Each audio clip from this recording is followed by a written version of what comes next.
ಮಾಡಬಹುದು, ಸಾಯಂಕಾಲವಾಗಿ ಮಾಡಬಹುದು. ನಾವು ಮನವಿ ಮಾಡ್ಕೊಂತೀವಿ. ನಮ್ಮ ಬಹುಶಃ ನಮ್ಮ ವಿರೋಧ ಪಕ್ಷ ನಾಯಕ ಅಶೋಕ್ ಅವರು ಬಹುಶಃ 2 ಗಂಟೆ ನಂತರ ಟೈಮ್ ಕೊಡ್ತಾರೆ. ಮುಖ್ಯಮಂತ್ರಿ ಭೇಟಿಗೆ ಮನವಿ ಮಾಡ್ಕೋತಾರೆ. ಬಹುಶಃ ಸೂಟಿ ಕೊಡಬಹುದು ಅಷ್ಟೇ. ಪ್ರತಿಭಟನೆ ಮಾಡುವುದು ಒಂದು ಪ್ರಜಾಪ್ರಭುತ್ವ ಅಂಗ. ಮುಂದಿನ ದಿನದಲ್ಲಿ ಕಾನೂನು ಹೋರಾಟ ಮಾಡ್ತೀವಿ. ಮತ್ತೆ ಇದನ್ನು ಭಾವಿಸಿಲ್ಲ, ಇದನ್ನ ಅಂತ ಆಗ್ತದೆ.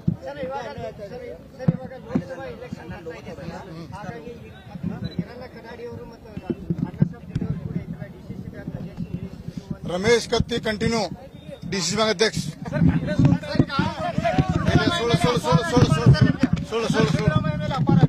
ಹೌದು, ಇವತ್ತು ಹೋದ ನಮ್ಮ ಲೀಡರ್ ಅವ. ಇವತ್ತು ನಮ್ಮ ಲೀಡರ್ ಅವ. ಪಕ್ಷ ಬಂದಾಗ ನಮ್ ಬೇರೆ ಆಗಲ್ ಬಿಡ್ರಿ. ಪಾಪ ಡಿ ಕೆ ಶಿವಕುಮಾರ್ ಒಂದು ಕಿವಿಯನ್ನು ಸಮಾನ ಮಾಡ್ಕೋತಾನ ನೋಡ್ರಿ. ಪಾಪ ಅವ ನನಗೆ ಸಿಡಿ ಕೇಸ್ ಬಹಳಷ್ಟು ದೊಡ್ಡ ಪ್ರಮಾಣ ಸಜಾ ಮಾಡಿಸೋದು. ನಾವು ಫೇಲ್ ಆದ. ಇದು 420 ಹಾಕ್ಸಿ ಹೋಗೋದಾನ. ಸ್ವಲ್ಪ ಟಿವಿಯಾಗ ನನ್ನ ಹೆಸರು ಬಂದು ನೋಡ್ಕೊಂಡು ಸಮಾನ ಮಾಡ್ಕೊಳ್ಳಿ. ನೋಡ್ರಿ, ಗಟ್ಟಿ ಮಾಡ್ತಾರ. ನಾವು ಗಟ್ಟಿ ಮಾಡ್ದೆ ಮಾಡ್ಲಿ. ಅವ್ರು ಮುಂದೆ ಬರ್ದಿಂದ ನೋಡೋಣ. ನೋಡ್ರಿ, ಅದೊಂದು ಕೆಲವೊಂದು ವಿಷಯ ನಾನು ಬಹಿರಂಗ ಪಡಿಸಕ್ ಬರೋಲ್ಲ. ನಮ್ಮ ಅಡ್ವೊಕೇಟ್ಸ್ ಹೇಳಿದಾರೆ. ಮುಂದಿನ ಬೇಕಾದ್ರೆ ಅದೆಲ್ಲ ಕೋರ್ಟ್ ಮುಗಿದ್ಕೊಂತ ಫುಲ್ ಫ್ರೆಶ್ಮೆಂಟ್ ಮಾಡ್ತಾ ಅವ್ರಿಗೆ ಡೀಟೇಲ್ ಹೇಳ್ತಾನೆ.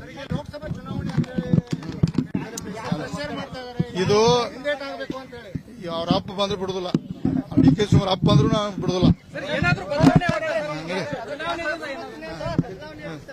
ನೋಡ್ ಇಲ್ಲ ಅದು ವರಿಷ್ಠ, ನಮ್ಗೆ ಗೊತ್ತಿಲ್ಲ. ವರಿಷ್ಠ ನಿರ್ಣಯ ನೋಡೋಣ. ಈ ಸಂತೆ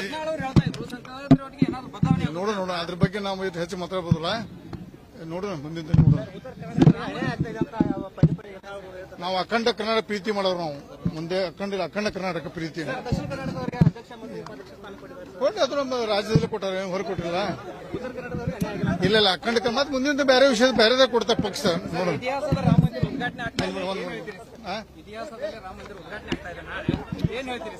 ನೋಡ್ರಿ, ಅದೊಂದು ಐತಿಹಾಸಿಕವಾದ, ಅದು ಹೇಳಲು ಅರ್ಥ ಶಬ್ದ ಇಲ್ಲ ಅದಕ್ಕೆ. ಮೋದಿ ಅವರು 32 ವರ್ಷದಿಂದ ಮಾಡಿದಂತ ಶಪಥು ಅವ್ರು ಈಡೇರಿ ಮಾಡಿದಾರೆ.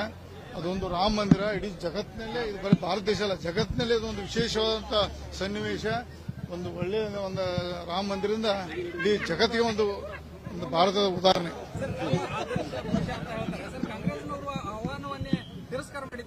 ಅವ್ರಿಗೆ ಅದ ತಿಳಿಯೋದು ನನಗೆ. ನನಗೆ ಹಿಂದಿನ ನಾನು 5 ವರ್ಷ ಕಾಂಗ್ರೆಸ್ ಆಗಿದ್ದೆ. ಈ ಮಟ್ಟ ಕಾಂಗ್ರೆಸ್ ಯಾರು ಅಡ್ವೈಸ್ ಮಾಡ್ತಾ ಅರ್ಥ ಆಗೋದು. ರಾಮ ಅದ ಎಲ್ಲರಿಗೂ ದೇವ್ರ. ಕಾಂಗ್ರೆಸ್ ಗಟ್ಟ ಬಿಜೆಪಿ ಎಲ್ಲರಿಗೆಲ್ಲ, ಬಿಜೆಪಿ ದೇವರೆಲ್ಲ ಕಾಂಗ್ರೆಸ್ ದೇವ್ರ, ಎಲ್ಲ ಮಾನವ ದೇವರವರು. ಆದ್ರೆ ಕಾಂಗ್ರೆಸ್ ಯಾರು ಅಡ್ವೈಸ್ ಮಾಡಿದ್ರೆ ಅರ್ಥ ಆಗುತ್ತೆ ನನಗೆ ಗೊತ್ತಿಲ್ಲ. ಬಹುಶಃ ವೋಟ್ ಬ್ಯಾಂಕ್ಸ್ ಅವರು ಕಾಂಗ್ರೆಸ್ ಪಕ್ಷ ಬರೀ ಕಾಂಗ್ರೆಸ್ ಪಕ್ಷ ಒಂದೇ ಸಮುದಾಯಕ್ಕೆ ವೋಟ್ ಮಾಡಿ ಡಿಫೆಂಡ್ ಆಗಿಬಿಟ್ಟವ್ರು. ಅವು ಹೋದ್ರೆ ಹೇಗೆ ಹೆಸರು. ನಾವು ಒಂದು ಕೋಟಿ ಕೊಟ್ಟನು.